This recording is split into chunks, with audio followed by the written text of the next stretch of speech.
Well, hello and welcome to our devotion time. We are continuing our story of Abram, and God is rearranging the balance of world power in preparation to giving Abram and his descendants the land which was promised to him.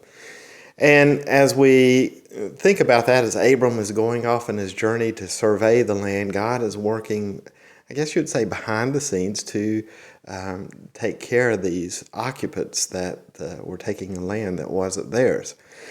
And the military and the economic power of the land at that time of Abram's promise, the richest area was around the Jordan Valley. And who held the bragging rights of this power?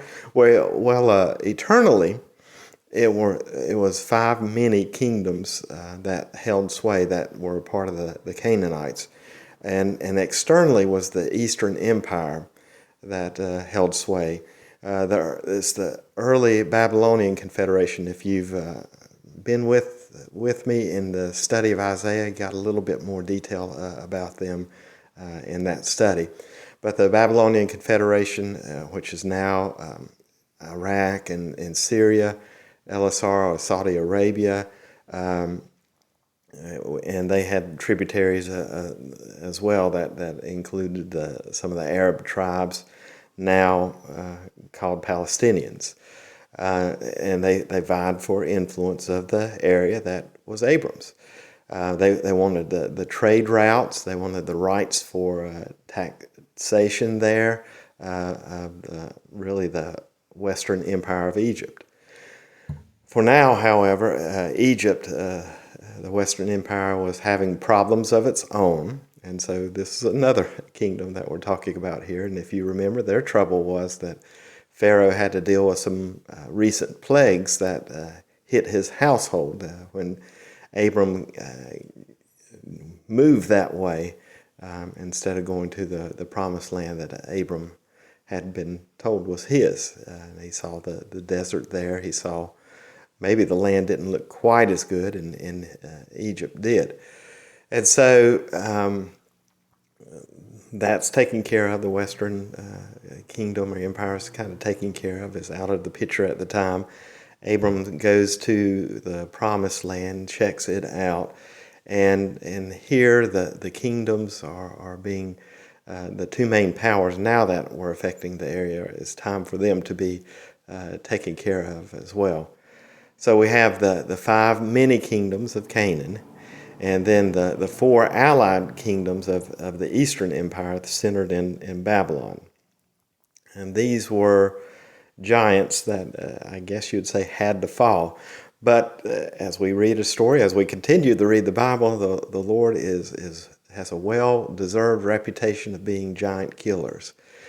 And thus here Genesis unveils for us this three-phase plan by which God changed the entire balance of power in the region and allowed Abram and his descendants to get into position to assume possession of the land. The plans involved three things which will become regular visitors upon the stage of human history as we continue to read God's story, up to the point of our hope of the ultimate fulfillment in the days talked about in Revelation. So God has a plan, and He has, as we read scriptures, there are three tools that He uses to direct human history. One is famine, the other is pestilence, and the other is the sword of war. So phase one of the beginning of our story here, to consolidate wealth and power in the Jordan River, was to do it through famine. And scriptures tell us that there was a famine in the land. Abram went down to Mitzrayim, is the Hebrew word, to live as a foreigner there, for the famine was sore in the land. That's Genesis 12:10. Why famine, we might ask?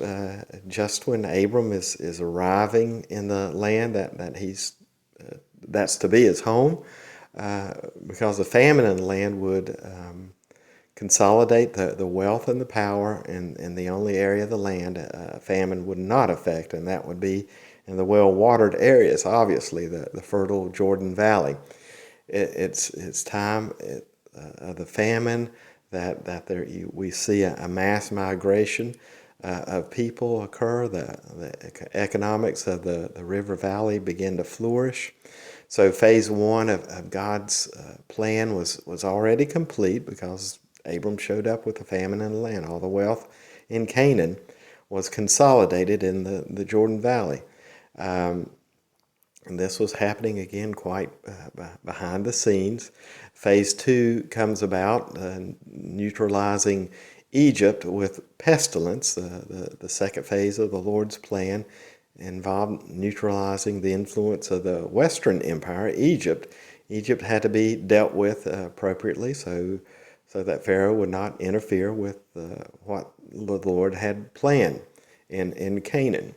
And so the Lord accomplished this by turning Abram's, I guess you'd say, lack of faith, his fear when he heads down to Egypt and protects Sarah in the process and afflicts Pharaoh's people with this plague.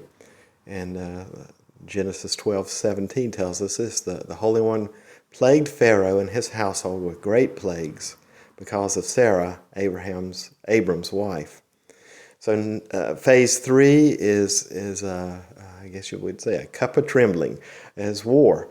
So phase one was famine. Phase two, plague. The third phase we discover is the sword, is war. The first war recorded in history we discover right here, and it's the seed of all the other wars that come about. So Scripture tells us it happened in the days of Amraphel, king of Shinar, Arakav, king of Eleazar, Kedoriah, Omer, king of Elam, and Tidal, king of Goyim, that they made war with Bera, king of Sodom, and Bersha, king of Amorah, Shinnav, king of Amadav, and Shemever, king of Tezavim. And I'm sorry about the pronunciations here. And the king of Bela, Zorar. All of these joined together, the scriptures say, in the valley of Sedom, the same as Salt Sea. 4 kings from the east brought their armies to the Jordan River Valley to make war on the 5 city state of the plain where all the wealth of Canaan had accumulated. Those 5 cities were Sodom, Gomorrah, Amdah, Zavoim, and Zoar. We will, of course, hear more about these cities later in Abraham's story.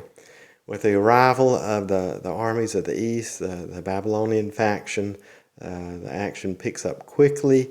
The defensive alliance was quickly adopted by the kings of the 5 cities. The plains there, and wars and rumors of wars indeed happened. Battle lines were drawn by the defenders. They would take their stand in the valley of Sidon, and which will, in a few chapters later in our narrative, become the Dead Sea. Things began to get serious in the story that the Bible is laying out before us. So the pressure's on, so to speak. And someone's going to lose the war, and loss is quite devastating. The question for us is, how will Abraham and his descendants deal with this newest social phenomena of war? Whose side will he, or whose side will we be on? Will Abram, in this particular story, will he side with Babylon faction, from which he was called out of?